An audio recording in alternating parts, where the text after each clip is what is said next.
यमुनातीरावनचारी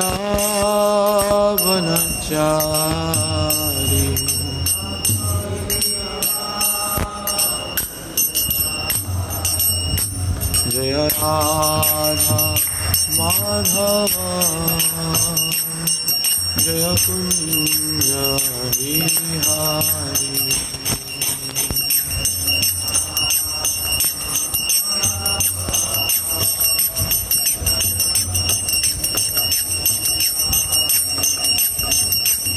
जय गोपी जना वल्लभ जय गिरिवरधारी जय गिरिवरधारी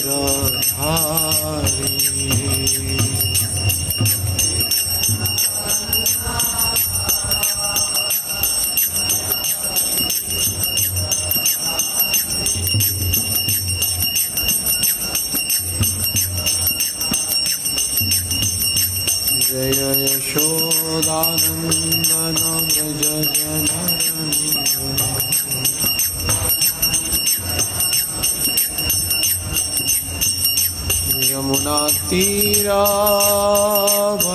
यमुनातीरावनचारी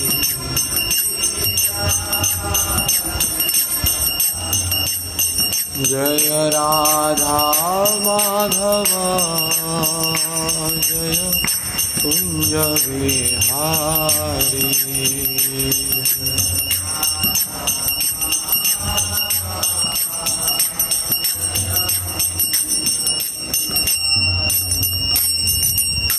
हरे कृष्णा कृष्ण कृष्णा हरे हरे हरे राम राम राम राम हरे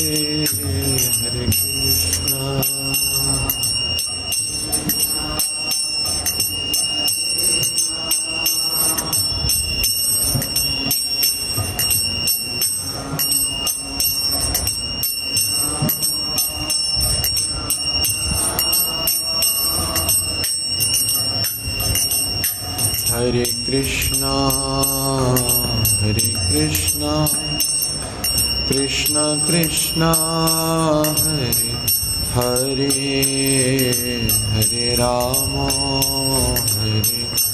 राम राम राम हरे हरे हरे कृष्णा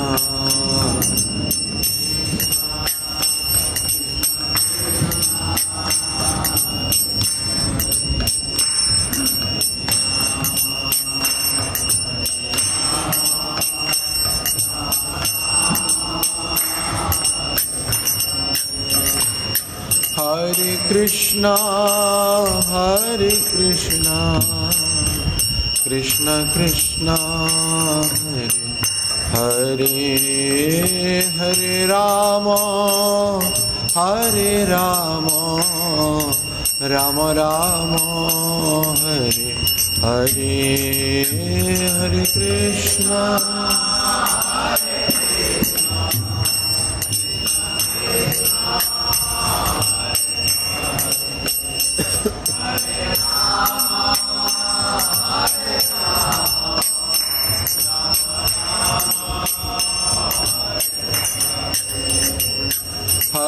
कृष्णा हरे Krishna Krishna Krishna Hare Hare Hare Ram Ram Ram Hare Hare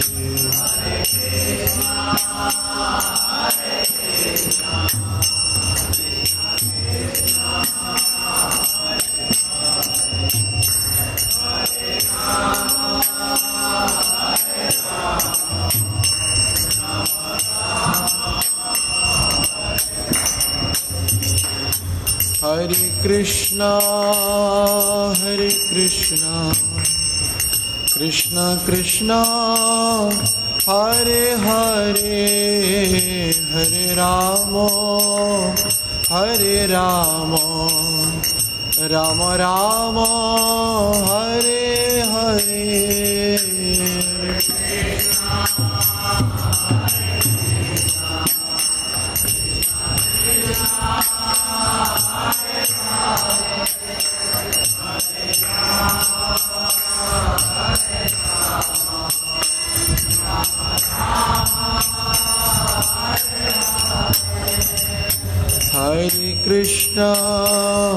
Hare Krishna Krishna Krishna Hare Hare Hare Rama Rama Rama Hare Hare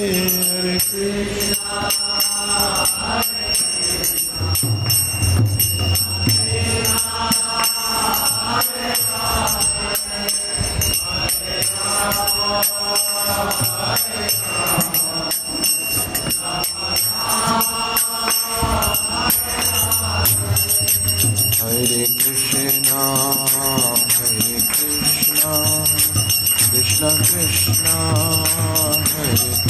Hare Hare Hare Rama Rama Rama Hare Hare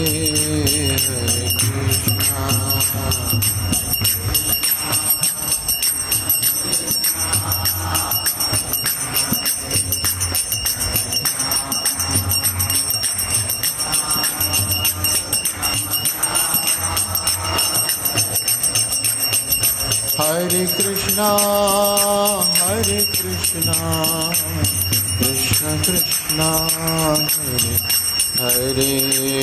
Hare Rama Rama Rama Hare Hare Hare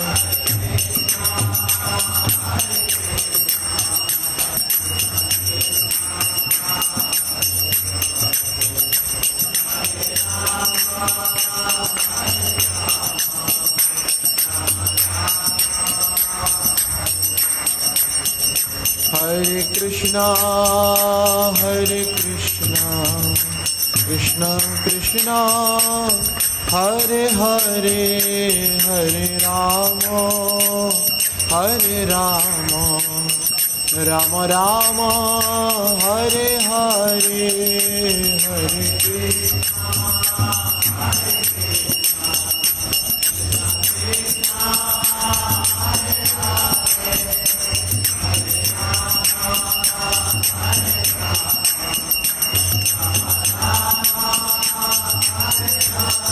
Hare Krishna Hare Krishna Krishna Krishna Hare Hare Hare Ram Ram Ram Hare Hare Hare Krishna Krishna Krishna Hare Hare Hare Ram Ram Ram Hare Hare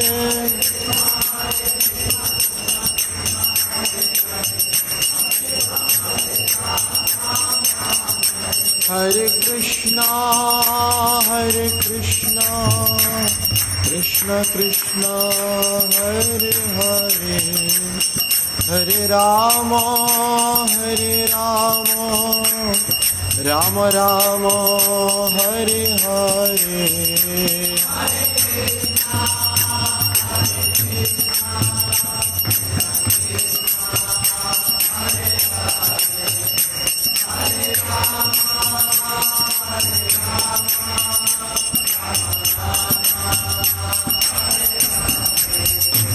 Jaya Radha Madhav Radha Madhav Radha Madhav Jaya Radha Madhav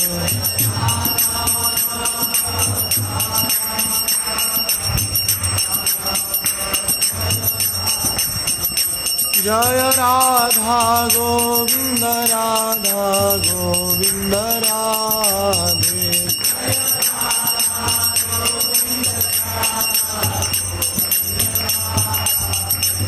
Jai Jagannath Baldeva जय सुभद्रा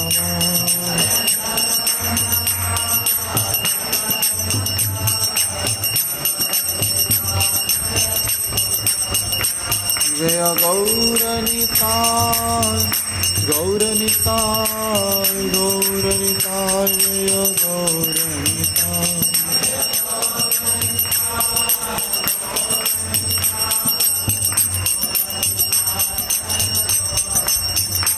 जय जय प्रभुपाद प्रभुपाद प्रभुपाद प्रभुपाद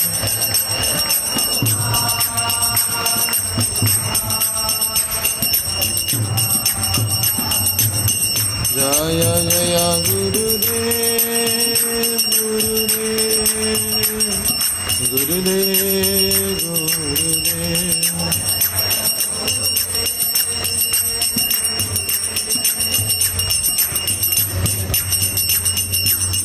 निताय गौर हरि बोल हरि बोल हरि बोल हरि बोल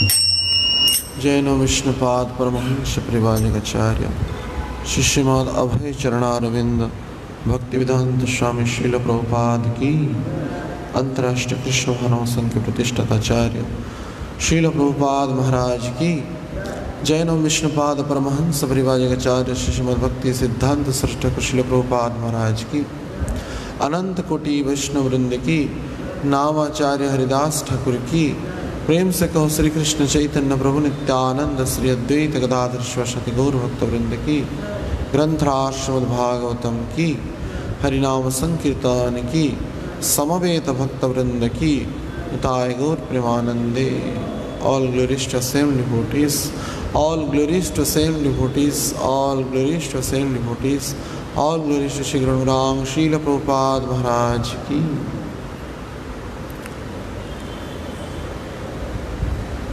ओम ज्ञानतिमिरान्धस्य ज्ञानञ्जना शलाकया चक्षुर्णितं येन तस्मै श्रीगुरवे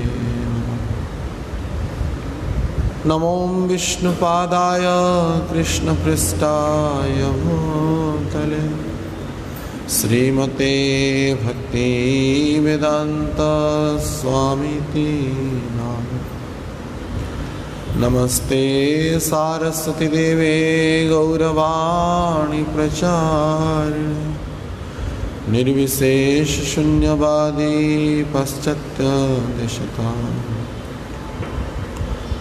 श्री चैतन्य मनोभीष्टं स्थापितं येन भूतले स्वयं रूपं कदा मह्यं ददाति सपदान्तिकम्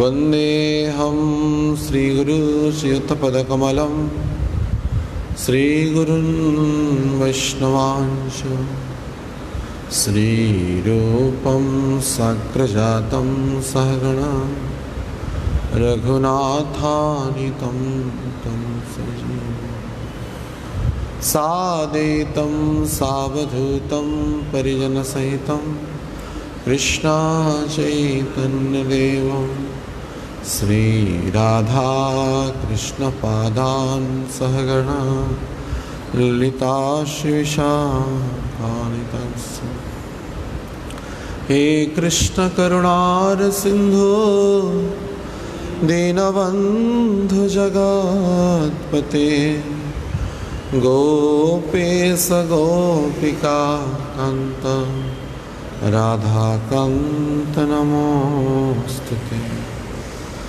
तप्त कांचन गौरांगी राधे वृंदावनेश्वरी वृषभानुसुते देवी प्रणमामि हरिप्रिये वाञ्छाकल्पतरुभ्यश्च कृपा सिन्धुभ्येव च पतितानां पावनेभ्यो वैष्णवेभ्यो नमो नमः।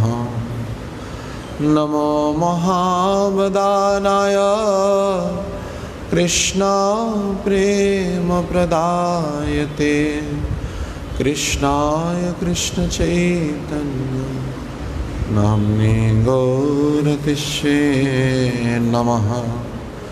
जय श्री कृष्ण चैतन्य प्रभु नित्यानंद श्री अद्वैत गदाधर श्रीवासादि गौर भक्तवृंद।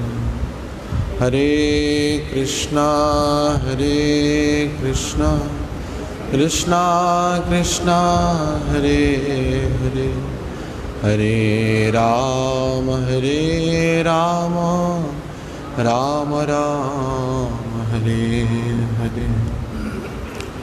मूकं करोति वाचालं पंगुं लंघयते गिरिं यत्कृपातमहं वन्दे श्रीगुरो दिनतां परमानन्दमाधवम्।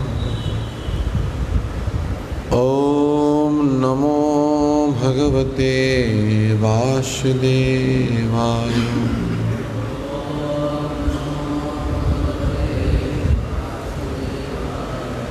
ॐ नमो भगवते वासुदेवाय।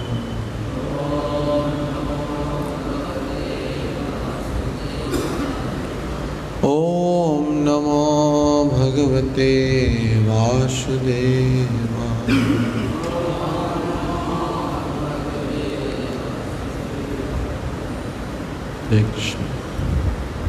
श्रीमद्भागवतम स्कंद 8 अध्याय 5 श्लोक नंबर 32। पादो मह्यं सकृतेव यस्य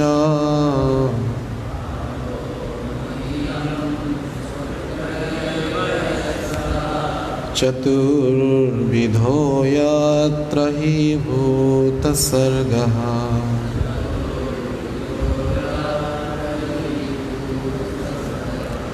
सवै महापुरुषात्मतन्त्र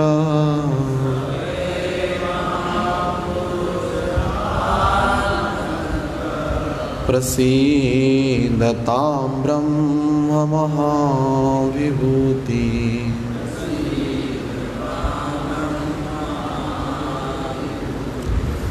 पादो मह्यं सकृतेव यस्य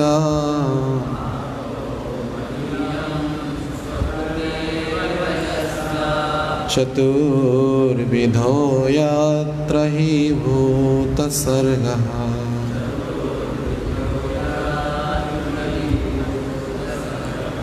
सवै महापुरुषात्मतन्त्रः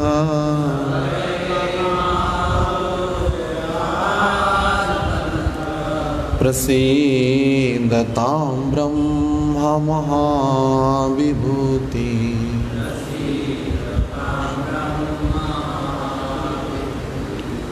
पादो मह्यं सकृतेव यस्य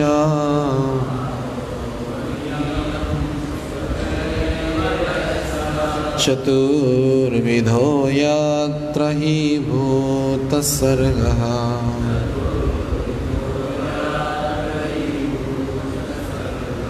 सवै महापुरुषात्मतन्त्रः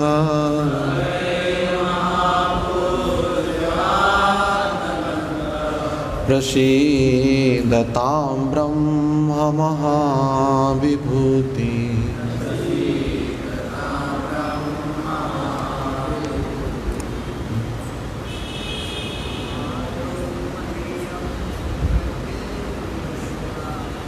पादो मह्यं सकृते वयस्य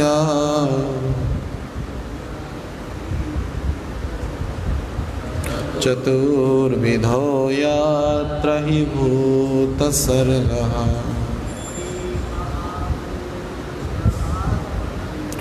सबे महापुरुषात्मतन्त्रः प्रसीदतां ब्रह्म महाविभूति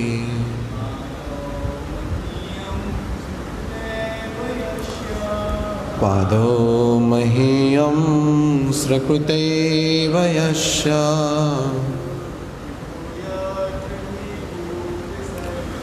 चतुर्विधो यत्र हि भूतसर्गः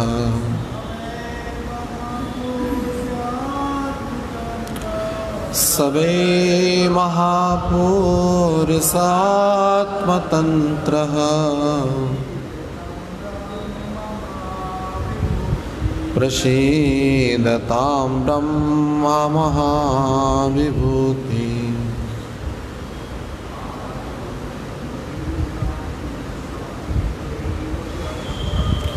पादो मह्यं सकृते वयस्य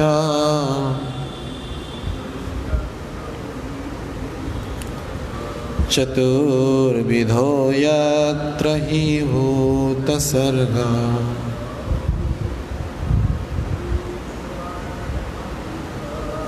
सबे महापुरुषात्मतन्त्रः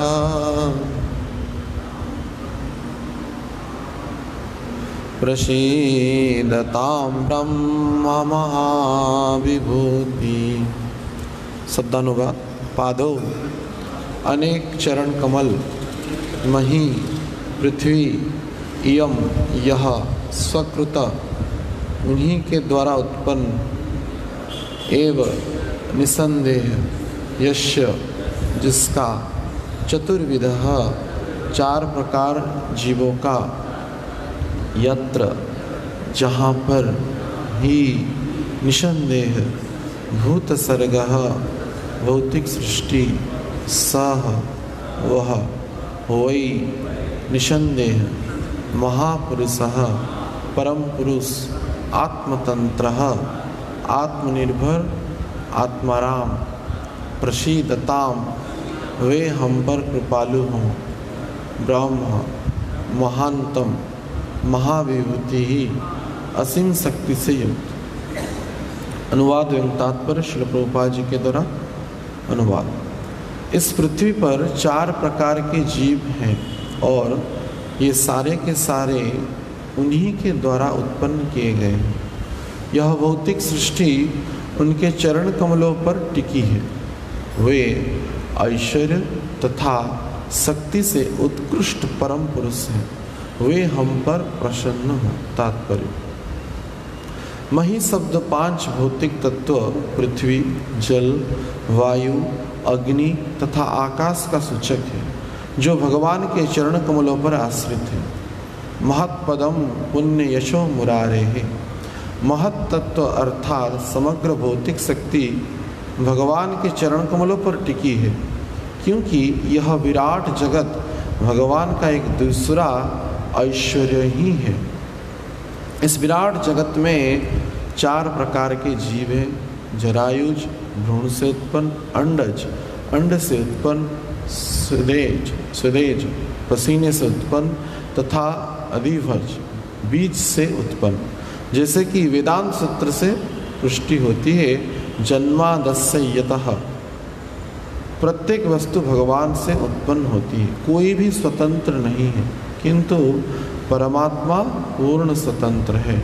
जन्मादस्य जतो अन्वयात इतरश्चाश्चते विज्ञः स्वराट। स्वराट शब्द का अर्थ है स्वतंत्र। हम स्वतंत्र हैं, किंतु भगवान पूर्णतया स्वतंत्र है। अतएव भगवान सबों में सर्वश्रेष्ठ है। यहाँ तक कि ब्रह्मा भी, जिन्होंने विराट जगत की सृष्टि की है, भगवान के एक दूसरे ऐश्वर्य मात्र ही हैं। भौतिक सृष्टि भगवान द्वारा सक्रिय बनाई जाती है, अतएव भगवान भौतिक सृष्टि के अंग नहीं है, वे अपने मूल आध्यात्मिक पद पर बने रहते हैं। भगवान का विस्वरूप अर्थात वैराज मूर्ति भगवान का एक अन्य स्वरूप है। श्री श्री राधा गोविंद देव, श्री श्री जगन्नाथ बलदेव सुभद्रा महारानी, श्री श्री गौर निताय, श्रील प्रभुपाद महाराज, श्रील गुरु महाराज एवं समस्त वैष्णवों की अपार कृपा करुणा से जीवन के परम सौभाग्य के विषय वस्तु ग्रंथराज श्रीमद् भागवतम का हम सबको यहाँ पे कथन एवं श्रवण करने का परम अवसर प्राप्त हो रहा है। निश्चित रूप से यह हमारी कोई निजी योग्यता नहीं है, अपितु उन भगवान की तथा आचार्यों की अपार कृपा करुणा है, जिसके कारण हम कुछ काल उनके दिव्य गुण कीर्तन को अतिवाहित करने का परम अवसर प्राप्त कर रहे हैं। तो आइए इस आलोच्य श्लोक पर आचार्यों ने ही जो मत स्थापित किया है उस पर कुछ चर्चा करने की चेष्टा करेंगे। तो इस श्लोक में ब्रह्मा जी समस्त देवताओं को लेकर के भगवान की स्तुति कर रहे हैं। बड़ा ही सुंदर स्तुति पाठ कर रहे हैं। इससे पहले ब्रह्मा जी कह रहे हैं कि पहले श्लोक में कहते हैं कि हम सभी सत्वगुण में रहने के बाद भी आपकी लीलाओं को समझ नहीं पाते हैं। तो साधारण मनुष्य जो जड़ जगत में निवास करता है वो आपकी लीला को समझ जाए, यह कैसे संभवपर हो। वास्तविक भगवान व्यावहारिक दृष्टि से स्वकृत मनुष्य के समझ से बाहर है। भगवान की सत्ता वासुदेव स्थिति पर विराजमान करती है। सत्वावलंबी परसत्व विशुद्ध सत्वम, विशुद्ध स्थिति यानी कि वासुदेव स्थिति पर भगवान विराजमान करते हैं। तो उनकी लीलाओं को समझने के लिए, उनकी चरित्र, उनकी गुण को समझने के लिए भी वासुदेव स्थिति में ही आना पड़ेगा। और सिर्फ केवल ग्रंथों के आधार पर, पुस्तकों के आधार पर भगवान की लीलाओं को समझना यह संभवपर नहीं। उदाहरण स्वरूप कोई अगर डॉक्टर बनना चाहता है तो सिर्फ मेडिकल के जितने पुस्तक हैं तो वो बाज़ार से ले लेगा और पढ़ लेगा, तो वो कभी डॉक्टर नहीं बन सकता। उसको डॉक्टर बनने के लिए प्रशिक्षित जो प्रोफेसर हैं, मेडिकल कॉलेज में एडमिशन लेना पड़ेगा। उसके बाद प्रशिक्षित जो शिक्षक हैं, जो प्रोफेसर हैं, उनसे अच्छी तरह पढ़ना होगा, तभी जाकर के वो उस विद्या को समझ सकता है तथा उसको बोधगम्य कर सकता है। इसी तरह भगवान की दिव्य लीलाओं को समझने के लिए केवल पुस्तक को पढ़ना, ग्रंथों के पढ़ने से भी अनुभूति संपन्न ज्ञान उत्पन्न नहीं होता है। रटा हुआ ज्ञान उत्पन्न हो सकता है, लेकिन वो हृदयंगम नहीं हो सकता है। माने वो जो रियलाइजेशन नहीं होगा जिसको, उसके द्वारा भगवान की लीलाओं का वर्णन एक शुष्क ज्ञान की तरह ही अनुभव होगा। इसलिए भगवान की जो लीलाएं हैं वो वासुदेव स्थिति पर है। सत्वावलंबी परसत्व विशुद्ध सत्वम, सत्वगुण से परे होकर के वासुदेव स्थिति में पहुंचना पड़ेगा। विशेष करके हम लोगों ने सुना है, परम पूज्य गौरवंश स्वामी महाराज कहते थे कि इसलिए प्रभुपाद जी के परपोट को भी एक शुद्ध भक्त के मुखारविंद से सुनना चाहिए, तभी जाकर के प्रभुपाद जी की भावार्थ को कोई वास्तविक समझ सकता है। श्रीमद् भागवतम भगवान की दिव्य लीलाएं हैं और उस श्रीमद् भागवतम की रचयिता श्री व्यासदेव भी भगवान के सत्यावेश अवतार हैं। उनकी वर्णन करने वाले सुखदेव गोस्वामी भी भगवान के सत्यावेश अवतार हैं, उच्च कोटि के भक्त हैं। परंपरा के क्रम में आचार्य लोग भी उच्च कोटि के धरातल पर ही विराजमान करके यह श्रीमद् भागवतम की वर्णना किए हैं। यद्यपि वो गोकर्ण महाराज हों या सौनक आदि मुनियों को जो वर्णना किया गया, सुत गोस्वामी वर्णना किए हैं, सभी उच्च कोटि के धरातल पर विराजमान करते हैं। उसी प्रकार श्रील प्रभुपाद जी जो इस कलिकाल में श्रीमद् भागवतम की इस प्रकार की दिव्य टीका भावार्थ वर्णना किए हैं, वो भी अत्यंत उच्च कोटि के धरातल पर विराजमान करते हैं, परम शुद्ध भक्त हैं। तो उनकी बात को समझने के लिए भी एक शुद्ध भक्त के मुखारविंद से ही इस भागवतम की श्रवण किया जाए, तभी हम समझ सकते हैं।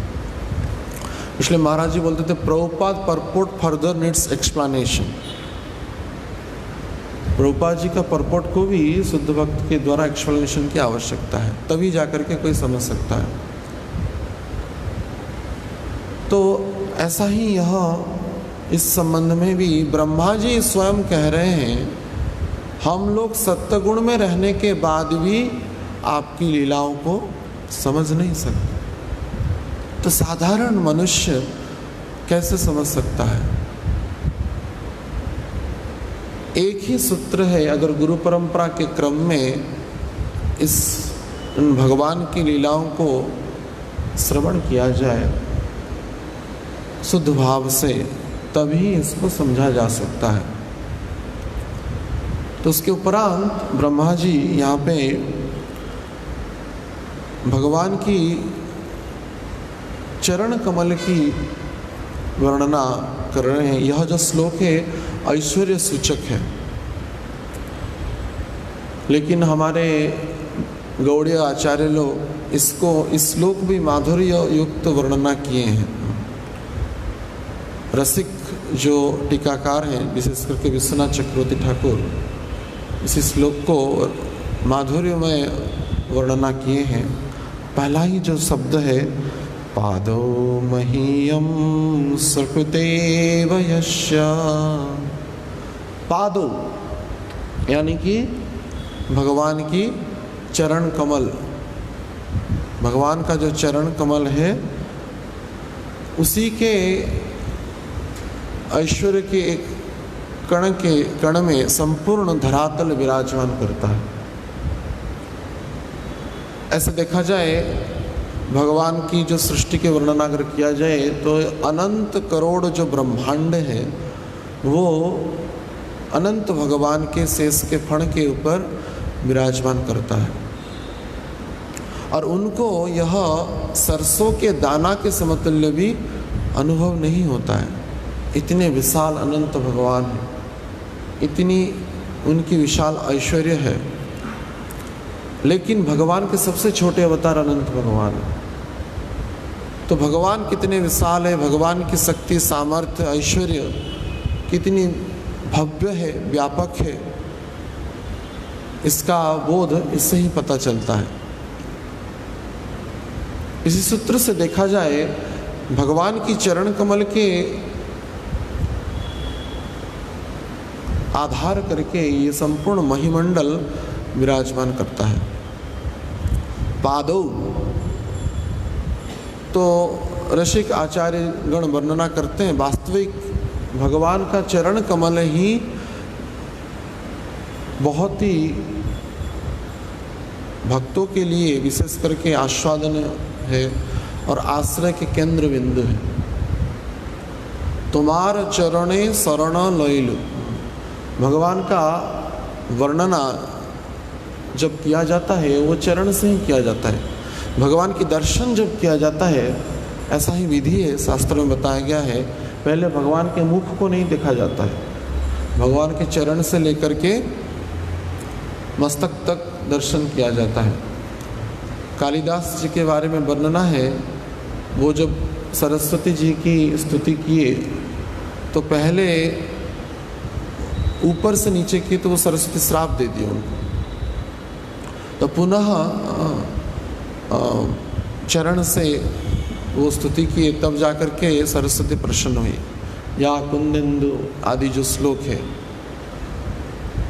तो चरण से, चरण विशेष करके भक्तों के लिए आस्वादनीय है और भगवान का चरण ही भक्तों के लिए एकमात्र आश्रय के केंद्र बिंदु होते हैं।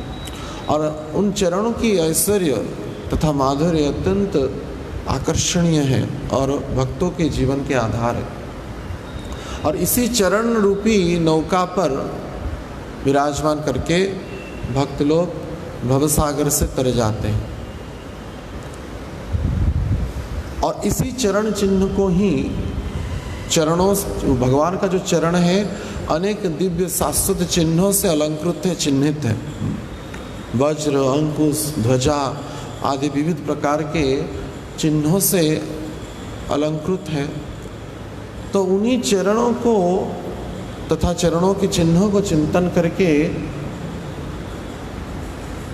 भगवान के जो भक्त लोग हैं पूर्णतः इस भवसागर के जो भवबंधन से मुक्त हो जाते हैं। संचिन्ततस्य भगवत् चरणारविंदम वज्रांकुश शरीर लांछनाभ्याम उत्तुंग तुंग विलसत् नख चक्रवाल यष्णाविद राहत हृदय अंधकारम। ये शिव जी के बारे में वर्णना आता है, भागवतम के एक श्लोक है। संचिन्ततस्य भगवत् चरणारविंदम, भगवान के परम भक्त शिव जी यानी कि जो तमगुण के अवतार हैं, फिर भी गुणावतार में तमगुण के अवतार है, लेकिन ये क्या करते रहते हैं? संचिन्ततस्य भगवत् चरणारविंदम, भगवान के चरणों चिन्हों का चिंतन हमेशा करते रहते हैं। कैसा है वो चरण चिन्ह? यह चरण चिन्ह वज्रांकुश, वज्र अंकुश आदि चिन्हों से अंकित है, चिन्हित है। और इसी चरणों के नखचक्रवालम, चरण के छटा को जैसे कि यहाँ पे वर्णना किया जा रहा है, उस चरण के ऐश्वर्य में ही संपूर्ण महिमंडल का ऐश्वर्य विराजमान करता है। अनंत कोटि ब्रह्मांड का ऐश्वर्य विराजमान करता है। और इसी चरण चिन्हों को चिंतन करके ही असीव वेश धारण करने वाले अशिव यानी शिव यानी कि मंगलमय, लेकिन उनका वेश कैसा है? असीव, अमंगलमय वेश धारण करते हैं। व्याघ्र का चर्म धारण करते हैं, गले में सर्प की हार है और भस्म को धारण करते हैं। लेकिन अशिव वेश धारण करते हुए भी यह शिव कैसे बन गए? क्योंकि ये पूर्णतः भगवान के चरणों पर समर्पित है और हमेशा उनका चिंतन भगवान के चरणों के प्रति ही रहता है। संचिन्ततस्य भगवत् चरणारविंद। तो ऐसे चरण चिन्हों की महिमा भक्तों के लिए विशेष करके उपादेय है। इसी चरण चिन्हों को ही चिंतन करके असीम वेश धारण करने वाले शिव भी परम मंगलमय होंगे। वैष्णव में सबसे अग्रगण्य श्रेष्ठ है शिव जी। निम्नगानी यथा गंगा वैष्णवानाम यथा शंभु। उसी दृष्टि से देखा जाए तो गंगा जी जो त्रिभुवन पावनी है, तीनों भुवन को पावन करती है,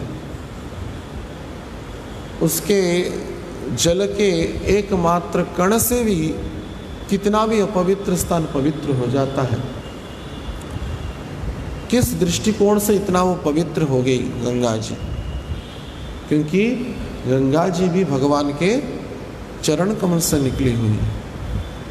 भगवान से चरण कमल से निकली हुई गंगा संपूर्ण त्रिभुवन को पावन करती है। कारण यह है, गंगा जी की अपनी महत्व नहीं है, अपितु भगवान का चरण से निकलने के कारण गंगा जी इतनी पवित्र है।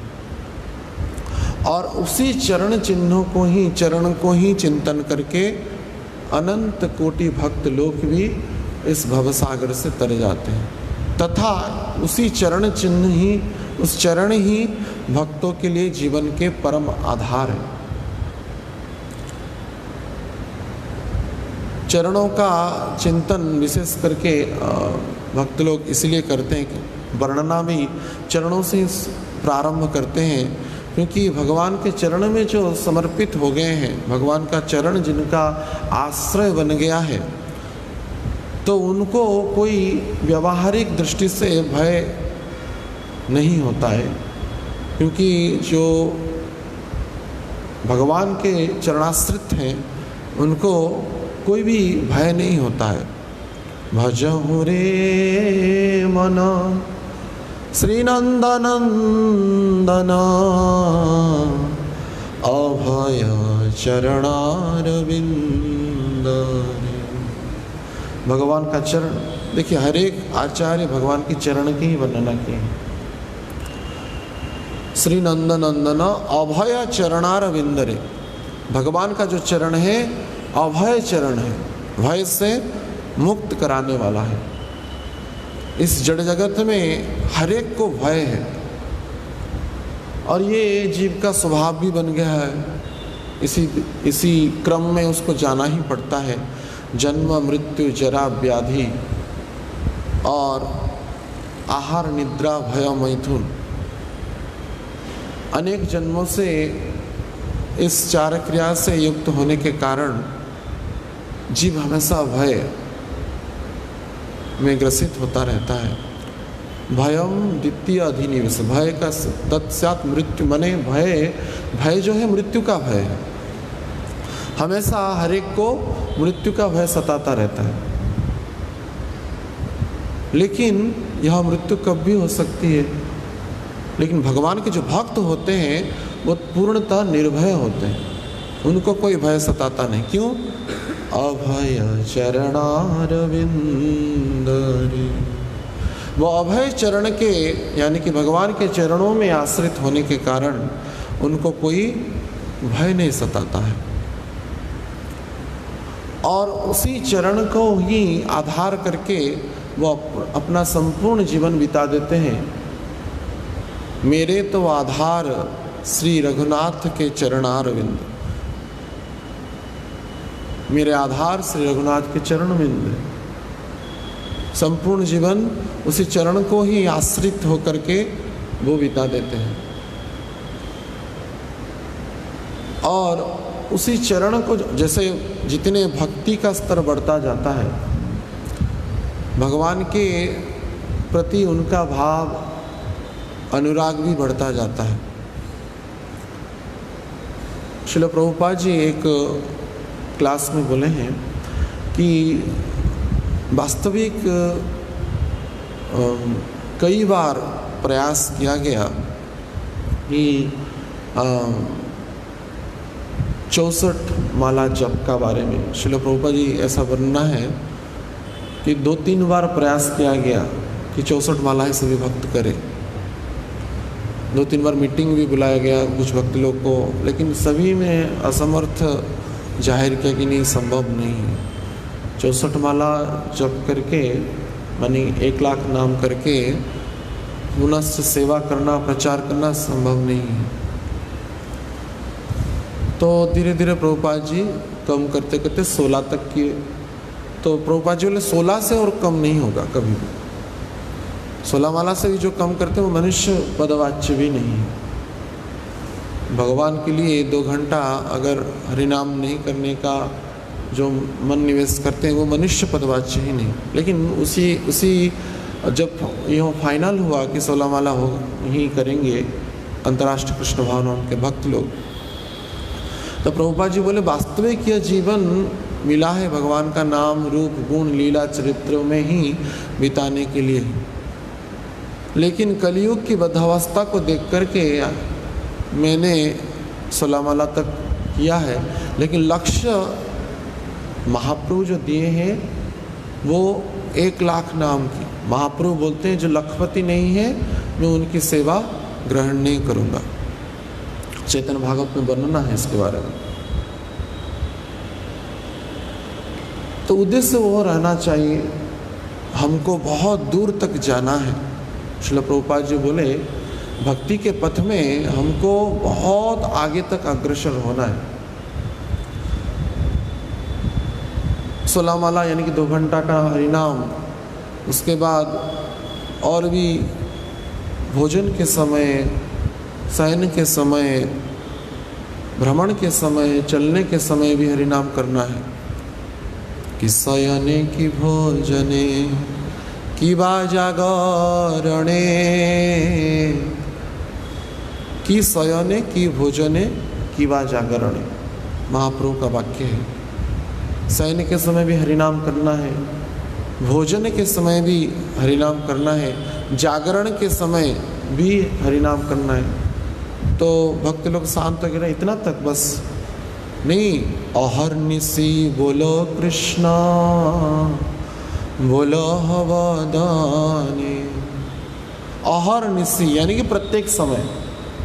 श्रील प्रभुपाद जी बोले डे एंड नाइट 24 आवर, 24 घंटा भगवान की चरणों का चिंतन करना है, भगवान का नाम लेना है। तो बोले उतना में भी हो गया नहीं, और भी लक्ष्य बहुत है। 24 घंटा हरिनाम के बाद भी यह जो रास्ता है समाप्त नहीं होता है, पथिक को और भी चलना है।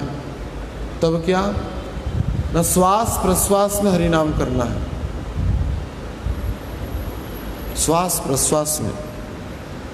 लगभग वैज्ञानिक तत्व के अनुसार मनुष्य 24 घंटा में लगभग 24,100 लगभग या 800 कितना वो श्वास लेता है। हर एक श्वास प्रश्वास में हरिनाम होगा। उसके बाद तब भी समाप्त हो गया नहीं, उसके बाद हर एक रोम से हरिनाम होगा। वर्णना है द्वारका लीला में, एक बार रुक्मिणी अर्जुन के कक्ष में गए थे तो देखे अर्जुन के हर एक रोमकूप से भगवान का नाम निकल रहा है। और जीव के शरीर में, साधारण मनुष्य के शरीर में 3.5 करोड़ रोमकूप है, 3.5 करोड़। तो हर एक रोमकूप से अगर नाम हो, और भी हर एक सेकंड में, एक मुहूर्त में नाम हो रहा है, यानी कि 1 सेकंड में ही 3.5 करोड़ नाम हो रहा है, भगवान की नाम हो रहा है। अर्जुन जी करते थे। तो मान लीजिए 60 सेकंड में, यानी कि 1 मिनट में कितना हरिनाम हो रहा है? 1 सेकंड में ही 3.5 करोड़ नाम हो रहा है। तो 60 सेकंड में कितना हो गया? 180 करोड़ लगभग, 180 करोड़ हरिनाम 1 मिनट में। और 5 मिनट में कितना, 1 घंटा में कितना। तो लक्ष्य बहुत ही बड़ा है। तो प्रभुपाद जी उसमें बोले। तो इसलिए साधक भक्तों को इतना में ही संतुष्ट नहीं हो जाना चाहिए। दिल्ली बहुत दूर है, बहुत दूर तक जाना है, लेकिन इतनी दूर तक जाने के लिए एक ही आश्रय जो है हम सभी का, वो है भगवान का चरण पादौ। और उसी चरण को आधार करके ही निष्काम भाव से अगर हम भक्ति करेंगे तो निश्चित रूप से उस दिव्य स्थान जो योगियों के लिए, ऋषियों के लिए, मुनियों के लिए भी सहज पर नहीं होता है, सुगम नहीं होता है, हम सभी भक्तों को गुरु परंपरा में आश्रित होकर के, गुरु कृष्ण के चरणों को आधार करके अगर हम चलें तो हम उद्धार हो जाते हैं, उस स्थान को प्राप्त कर लेते हैं। इसी दृष्टिकोण से भगवान की चरण भी जैसे महत्वपूर्ण है भक्तों के लिए, भक्तों का भी, जो शुद्ध भक्तों के चरण भी भक्ति के साधन के लिए परम उपादेय है। चैतन्य चेतावनी में बताया गया है, भगवान के भक्तों के चरण रज चरणामृत और उच्छिष्ट, ये तीनों ही हमको पार लगा सकता है। ये तीनों ही शुद्ध भक्तों के चरण रज, चरणामृत यानी कि उनके चरणों से धोई हुई जो जल है, और उनके उच्छिष्ट, ये तीनों ही हमको परम गति को प्राप्त करा सकता है। जैसे भगवान का चरण अत्यंत आस्वादनमय है, वैसे ही भगवान के शुद्ध भक्तों के चरण भी आस्वादनीय है। भगवान विष्णु पुराण में एक प्रमाण मिलता है, भगवान कहते हैं यद्यपि भक्त मुझको प्रेम से मलागिरी, चंदन, कस्तूरी, तिल आदि से अंगराग करते हैं, लेप देते हैं, लेकिन वास्तविक मेरे मस्तक की शोभा मेरे भक्तों के चरण का रज है, उसी का लेप ही मैं लगाता हूँ। अंग अंग में मैं उसी को ही लेप लगाता हूँ। भगवान का एक नाम भी है, उसी माने पंख जो है, ब्रज के जो रज है, जो ब्रजवासियों के चरण चिन्हों से अलंकृत है, वो ब्रजरज, उसी पंख को भगवान अपने शरीर में लगाते हैं, बहुत आनंदित होते हैं। तो भगवान भी भक्तों के चरण रज को ग्रहण करके परम आनंद को प्राप्त करते हैं। ऐसे भक्तों के भी चरण हैं। तो सिद्धांतिक रूप से अगर देखा जाए, आचार्य कृष्णाचार्य वर्णना करते हैं कि यह भक्त और भगवान के चरण ही हम सभी भक्तों के लिए एकमात्र आधार है, और कोई आधार बिंदु नहीं है। यह हमारे लिए परम ध्येय है, परम ग्रहणीय वस्तु है और परम आश्रय है। इसको विश्वास के सहित जो जीवन में ग्रहण कर ले, भक्त और भगवान के चरण और कुछ नहीं, तभी उसको जीवन में और कोई कठिनाई का सामना नहीं करना पड़ेगा। या कठिनाई आएगा, दुख आएगा, उसको सह्य कर सकता है, उसको सह सकता है, उसको ग्रहण कर सकता है, उससे पार भी हो सकता है। तो यह माधुर्युक्त अर्थ के अनुसार भगवान का चरण ही एकमात्र भक्तों के लिए ग्रहणीय है और दूसरा कुछ नहीं। अन्य आनुषंगिक जो भी वस्तु है वो तो प्राप्त होते हैं और वो लक्ष्य नहीं होना चाहिए। भगवान के और भक्तों के चरण ही भक्तों के लिए आश्रय स्थली होना चाहिए। और वो चरण कैसा है, यहाँ पे ब्रह्मा जी वर्णना कर रहे हैं। वो चरण के एक ऐश्वर्य के कण में ही त्रिभुवन का अस्तित्व है, और इस चरण में ही पादौ मह्य यम सकृत, पादम मह्यम सकृतैव यस्य। तो इस चरण कमल में ही संपूर्ण त्रिभुवन भूमंडल की ऐश्वर्य विराजमान करता है। और निसंदेह है उसी ऐश्वर्य शक्ति के द्वारा ही उत्कृष्ट परम पुरुष है, और वही जो इतने ऐश्वर्यवान परम पुरुष हैं वो हम पर संतुष्ट हो, वो हम पर प्रसन्न हो। तो श्रील प्रभुपाद जी भी तात्पर्य में वर्णना करते हैं कि यह जो मही शब्द जो है 5 भौतिक तत्वों से आधार युक्त है, पृथ्वी, जल, वायु, अग्नि तथा आकाश। और ये 5 भौतिक तत्व भी कहाँ से सृष्टि हुए उनका, वो भगवान के चरणों से ही सृष्टि हुआ, और इनका आश्रय भी भगवान के चरण ही है। इसके कारण भगवान के क्षण मात्र की इच्छा से ये जो 5 भौतिक तत्व है थोड़ा उथल पुथल हो जाए तो इस त्रिभुवन में हाहाकार मच जाता है। जैसे जल अपनी सीमा को लांघ ले सुनामी आदि के द्वारा तो कितनी तबाही होती है। अग्नि अपने सीमा को लांघ ले तो कितना भाव है, अग्निकांड होता है, दावाग्नि बोलते हैं, जो किसी भी जल के द्वारा भी बुझता नहीं, केवल आकाश मार्ग से जो वृष्टि होती है, बारिश होती है, उसी के द्वारा ही दावाग्नि बुझती है। तो भगवान की क्षणमात्र की इच्छा से यह 5 भौतिक तत्व जो है जगत का नाश भी कर सकते हैं। वायु, जैसे अभी निकट अतीत में जो पुरी में हानि ना क्या हुआ, उसमें कितनी तबाही हुआ वायु के द्वारा। तो ये पंचभौतिक तत्व भगवान की इच्छा मात्र से ही अपनी विध्वंसक क्रियाएं भी कर सकते हैं, और इनका सृष्टि भी भगवान के चरणों से ही हुआ है, और इनका आश्रय भी भगवान का चरण ही। तो विभूति योग में, विभूति ऐश्वर्य दृष्टि से देखा जाए तो भगवान के चरणों से ही यह त्रिभुवन का अस्तित्व समाया हुआ है, और कुछ भी नहीं। और महत्तत्व जो है यानी कि समग्र भौतिक शक्ति है, वो भी महत्तत्व यानी कि संपूर्ण भौतिक तत्व जो है वो भी भगवान के चरण के प्रति ही चरण के द्वारा ही आश्रित है। श्रील प्रभुपाद जी यहाँ पे कह रहे हैं, महत्तत्व अर्थात समग्र भौतिक शक्ति भी भगवान के चरण कमल पर ही टिकी हुई है। ऐसा यह चरण कमल पूर्ण भौतिक जो तत्व है वो भी भगवान के चरण कमलों के द्वारा ही आश्रय प्राप्त करता है। और उसी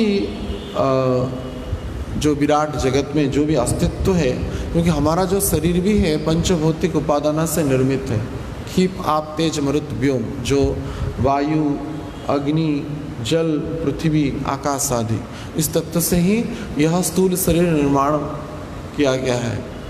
आयुर्वेदिक शास्त्र के अनुसार भी इसी तत्व में थोड़ा इधर उधर हो जाए तो शरीर की मंदावस्था प्रारंभ हो जाती है, इधर उधर हो जाता है, थोड़ा भी इसकी मात्राएं इधर उधर हो जाती है तो एक कथा है, जल के द्वारा जीवन है और जल के द्वारा मृत्यु भी है। अति जब जल हो जाएगा तब तबाही आती है, बाढ़ वन्याएँ सुनामी आदि आती है। अब बिना जल से भी सूखी और दुर्भिक्ष आदि हो जाती है। तो यह जो जितने भी जीव भी हैं इस पंचभौतिक तत्व पर आधारित हैं, और यह पंचभौतिक तत्व पृथ्वी अग्नि आकाश व्योम आदि वो किस पर आधार है? भगवान के चरणों कमल के प्रति आधार है।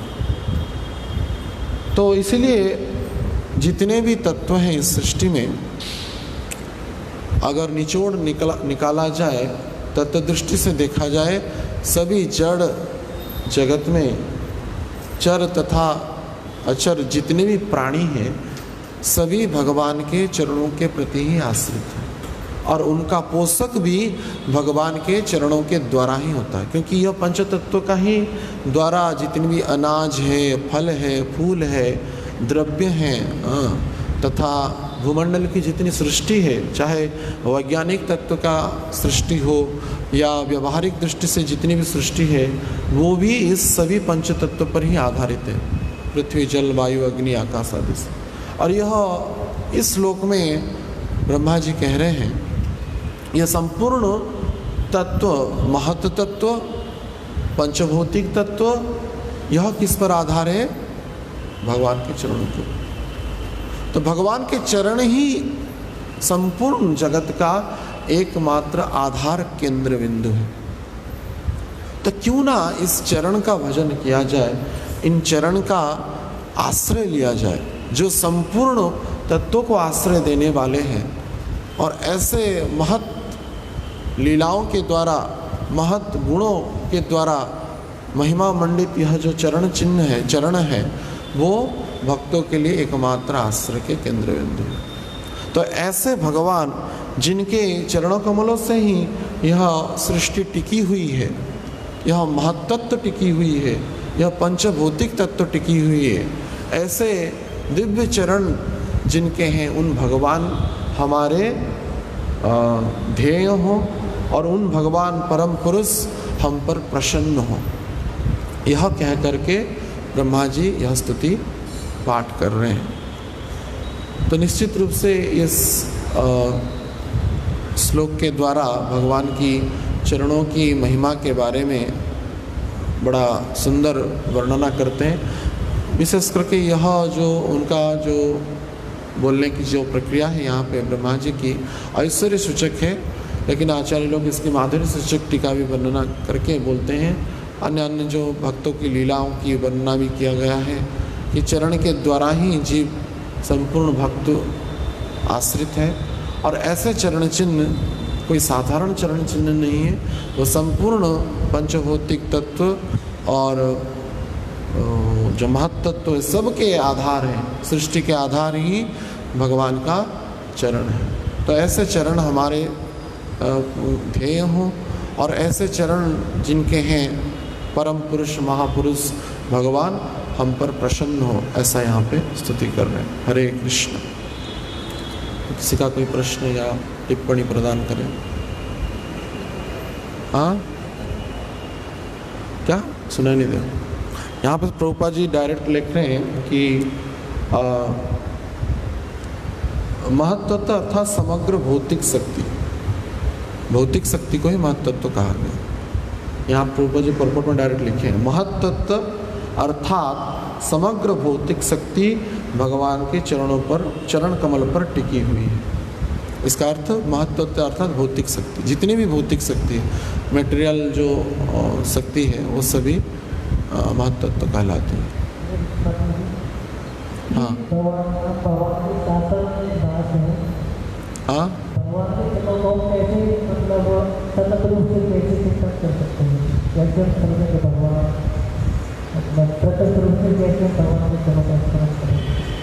प्रत्यक्ष रूप में भगवान के चरण कमल को, हाँ वही तो इसी श्लोक में वर्णना किया गया है। भगवान का चरण इतना महिमा से मंडित है और भगवान का चरण ही एकमात्र आश्रय है उसको, तो इसलिए जब तक उस भक्ति के धरातल पर नहीं पहुंचेगा वो तो भगवान की चरण की महिमा नहीं जान पाएगा। इसीलिए उसके लिए निश्चित हरिनाम के द्वारा ही चिंतन, बाकी अन्य शास्त्रों में भगवान की चरण की चिन्हों के बारे में वर्णना है, अलग अलग गुणों के बारे में वर्णना, एक एक चिन्ह की महिमा के बारे में वर्णना किया गया है। जैसे एक चिन्ह है अंकुश, विष्णु पुराण में वर्णना है भगवान के चरण में एक अंकुश है। तो भक्त लोग यह प्रार्थना करते हैं कि हे भगवान के चरण में जो अंकुश है, हमारा जो मन है हमेशा माया के प्रति आसक्त है और अनेक जन्मों से माया का संग करने के कारण हम आपके चरणों की प्रति आकर्षित नहीं हो रहे, लेकिन आपके चरणों में जो अंकुश है उसका चिंतन कर रहे हैं। यह उद्देश्य से, इसी उद्देश्य से कि जैसे अंकुश यानी कि इंग्लिश में उसको अंकर कहते हैं, जब जहाज को माने पुल में लगता है, वो किनारे लगता है तो अंकर से उसको पकड़ा जाता है। तो ऐसे जो अंकुश है हमारे मन रूपी, दुष्ट मन रूपी मन को आपके अंकुश से आप खींच लीजिए, ऐसा वो भक्त प्रार्थना करते हैं, जिसके द्वारा मेरा मन आपके चरणों के प्रति हमेशा आश्रित रहेगा। तो इसी प्रकार अलग अलग उसके भाव हैं और अलग अलग गुण हैं भगवान के चरणों में जो चिन्ह हैं, तथा उसकी महिमा। जैसे गंगा जी हम चर्चा कर रहे थे, गंगा जी प्रकट हुई हैं भगवान के चरण से, तो जिसके द्वारा इतना पवित्र है, पावन कर रहे हैं त्रिभुवन को। तो अलग अलग गुणों का चिंतन करेंगे तभी भगवान के चरणों के प्रति आकर्षित होंगे। ठीक है। ग्रंथराज श्रीमद्भागवतम की, हरिनाम संकीर्तन की, श्रील प्रभुपाद महाराज की, श्रील गुरु महाराज की, समवेत भक्त वृंद की, निताय गौर प्रेमानंदे।